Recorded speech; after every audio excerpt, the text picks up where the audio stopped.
Hello everyone, welcome back to my channel. তোমরা সবাই কেমন আছো? আশা করি সবাই ভালো আছো, আমিও ভালো আছি। তো দেখো, আজকে সরস্বতী পুজো, আমি আর অর্পণ বেরিয়ে পড়েছিলাম ঘুরতে। সকাল সকাল নীল নীল পরে আমি আমার ঘরে ছিলাম, আর অর্পণ ঘর থেকে রেডি হয়ে চলে এসেছিলো আমাকে নিয়ে ঘুরতে যাবে বলে। তো দেখো, পেছনে মন্দিরটা আছে। আমরা ডোমজুড়ের ইস্কন মন্দিরে এসেছি, রাধাকৃষ্ণ মন্দির। তো মন্দিরটা খুবই সুন্দর, চারিদিকে খুবই সুন্দর আর কি ভাবে সাজানো, গাছপালা সুন্দর করে, অনেক ফটো তোলারও জায়গা ছিল। তারপরে দেখো, আমরা ভেতরে যাচ্ছিলাম।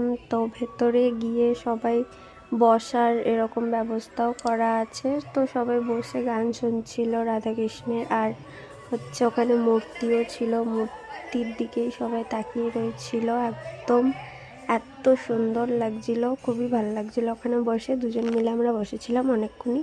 তো এখানে প্রভুজির মূর্তিও আছে। আমরা খুবই মজা করে কাটালাম আজকের দিনটা। দেখো কত সুন্দর রাধাকৃষ্ণকে সাজিয়েছে, আবার হাতে বীণাও দিয়ে দিয়েছে রাধাজির। আর পাশে ছিল জগন্নাথ দেব, খুব সুন্দর করে সাজানো ছিল। আজকে সুন্দর হলুদ রঙের সাজানো সাজ। আমরা বসেছিলাম, এই যে দেখো আমরা বসে আছি। তো এবারে আমরা বাইরের দিকে যাব, তার আগে আমরা কিছু ফটো তুলে নিয়েছিলাম ভেতরে। তো এবারে আমরা চলে যাচ্ছিলাম। তারপরেও আমরা অনেক জায়গায় ঘুরেছি আর কি। দেখো, তোমাদেরকে মন্দিরটা দেখিয়ে দিচ্ছি ভেতর দিয়ে কতটা সুন্দর।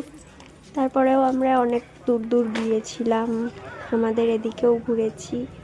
আর সেগুলো আর আর কি তোলা হয়নি ভিডিও, তো সেগুলো দেখায়নি।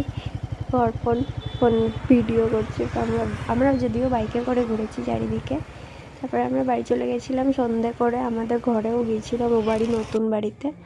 আর এখানে আমাদের গোটা সত্যর প্রিপারেশন চলছে, জেঠিমারা আর কি রান্না করছে। মা কেটে দিয়ে চলে গেছিলো। আর সামনে আমাদের সরস্বতী ঠাকুরকেও তোমরা দেখতে পাবে। আমাদের সরস্বতী পুজোর থিম আর কি, আমাদের সরস্বতী মায়ের থিম ওই ঘুড়ি থিম করা আছে। এতগুলো ঘুড়ি দিয়ে ওই যে আমাদের ঠাকুর।